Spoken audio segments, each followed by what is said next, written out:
Good people never win. Have you noticed? Look around you everywhere. Better people lose in politics, at work, and especially in relationships to those who are opportunistic, selfish, and manipulative.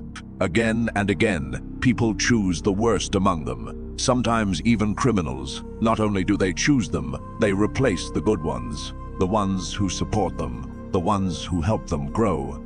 The ones who want to build something meaningful. Those people are ignored, overlooked, even ridiculed in public without shame. But why? This is a fascinating question. Stay with me, because we are going to analyze one of the deepest structural patterns of human behavior. What if all the traits you were taught to reject are actually the traits that lead to success? What if selfishness, emotional coldness, opportunism, self-interest, and manipulation are not bugs in the system, but features? What if these people are not winning despite being bad, but precisely because they are? You were raised to be good, to be humble, to be grateful, to help others unconditionally, and you followed the program. You became the good person they wanted you to be. And where did that lead you? Ignored, underpaid, betrayed, exploited, nearly bankrupt, abused, disrespected. You watched people who break every rule of goodness succeed, while you did everything you could for others, and ended up with nothing. No real love, no power, no respect. This video is not a celebration of cruelty or manipulation. No, my goal is to teach you these dynamics so that you can understand that being good is no longer the same thing as being a victim. Reality will not change just to protect your feelings. It is better to understand how the world actually works and be prepared when life throws something ugly at your feet. And it will. It is only a matter of time. But I must warn you, some of what you will hear may make you uncomfortable. Truth challenges, beliefs. These are tools you were taught to ignore, often because of a sense of moral superiority. Now you must learn to recognize them, and, when necessary, know how to use them. Because in the wrong environment, your greatest virtues can easily become your greatest weaknesses. Sharpen your mind. Pay attention to your emotions. Let's begin. We were taught that selfishness is wrong, that we must put others first before we take care of ourselves. If you have something, share it. You should not have too much while others have less. If someone needs you, be there. Give your time, give your energy, share your resources, your knowledge. A good person gives, a selfish person keeps. And you didn't want to be selfish, so you gave and gave and gave. They rarely give anything away. They always put themselves first. Always without apology. They don't constantly worry about whether everyone else is okay. They don't drain themselves trying to save everyone. They serve themselves first, and they put the best portion on their plate. Not sometimes, always. Failing to recognize this is not noble. It is naive. A selfish person will discard others if it benefits them. They may even destroy others if necessary. No second thoughts. And if confronted, they will often twist the situation to portray themselves as victims. It is pure strategy. But selfish people also have weaknesses. They struggle deeply with reciprocity. Understanding emotional exchange does not come naturally to them. They will only reciprocate if it benefits them or if it is explicitly demanded. If you observe carefully, their behavior reveals them very quickly. And here is the dangerous truth. It is never safe to show generosity or kindness to a true shellfish. Never. A selfish sees generosity as weakness, and weakness is something to exploit. They will drain you for as long as you allow it. They will take and take until there is nothing left.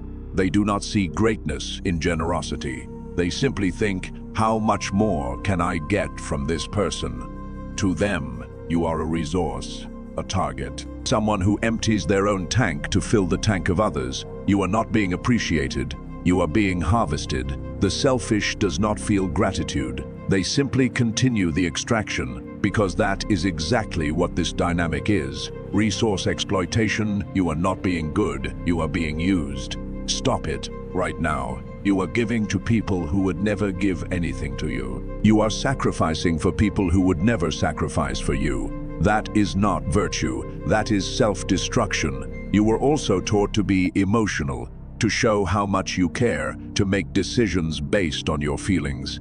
Good people feel deeply, bad people are cold, so you were told. But look closely at the people who control what matters. They are cold. Strategic. They do not make decisions based on feelings. They make decisions based on outcomes. While others bleed emotionally, they remain calm and calculating. They understand something very important. Your emotions are buttons. Buttons that can be pressed, make you feel guilty, and you will do whatever they want you to do. Make you feel obligated, and you will give more than you should. Make you feel compassion, and you will forgive what should never be forgiven. Your emotions are not connecting you to others. They are simply making you predictable. Predictable people are easy to manipulate. Think about it. How many terrible decisions in your life were driven by emotion? How many years did you waste staying with someone because you felt guilty about leaving? How much money did you lose because you felt bad saying no? How many betrayals did you forgive out of pity? And what did those people give you in return? More manipulation, more disrespect. Each time your emotions crushed your rationality, you paid the price. Cold people do not have this problem, and also here they are easy to spot. They evaluate situations logically. They choose carefully who they want to be around them and what to extract from each one. Without emotional attachment, they ask, what serves my interests? What moves me closer to my goals? And then they act accordingly, without guilt, without hesitation, without empathy if necessary, because emotions are not clouding their perception. And this is something you must learn. Never allow emotion to dominate your intelligence. You must be able to see clearly, to choose wisely, to judge wisely. No relationship built on emotional manipulation can ever be healthy. You are also taught to forgive, to give second chances, to be patient, to see the good in people. Good people give opportunities again and again, sometimes infinitely, but observe those who protect their success. When someone proves unreliable, they cut them off, quickly, without guilt, without endless conversations, without giving opportunity after opportunity for someone to change.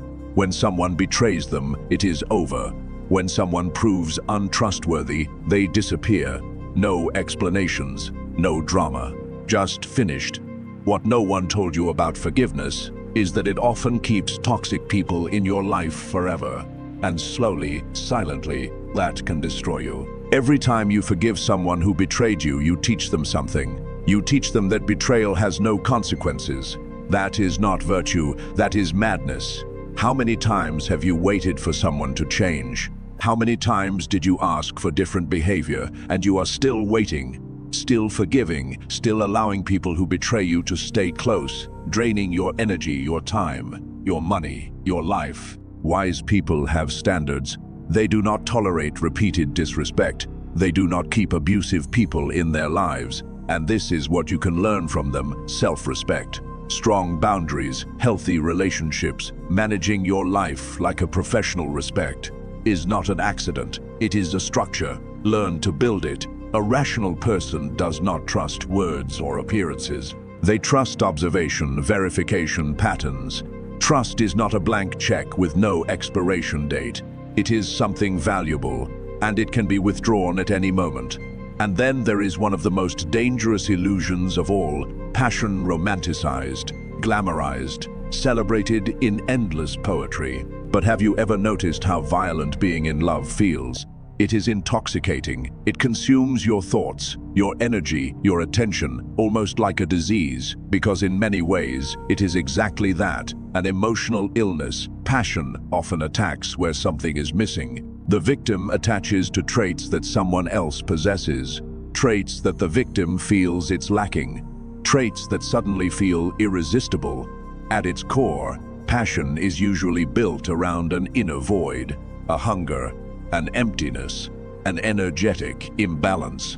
And when that happens, the object of passion often becomes a predator, because they encounter someone with completely destroyed boundaries, someone willing to sacrifice everything without reciprocity, and that can become devastating. Passion is intense, but it is also chaotic. It drains ambition. It destroys focus. Instead of living your life, you become a spectator in someone else's. You become the public for their show, the feed for their ego. Instead of being a star with your own gravity, you become a satellite orbiting someone else. Even your tastes change. You lose identity and start morphing into someone else. People who refuse to watch their mind, who refuse to strengthen their self-worth, remain prey for a long time, and eventually prey gets killed emotionally, psychologically, energetically. Mature people do not develop obsessive passions. They develop obsession with growth, with work, with building their life. Because someone who is lost in passion becomes vulnerable to the most dangerous weapon of all, emotional manipulation.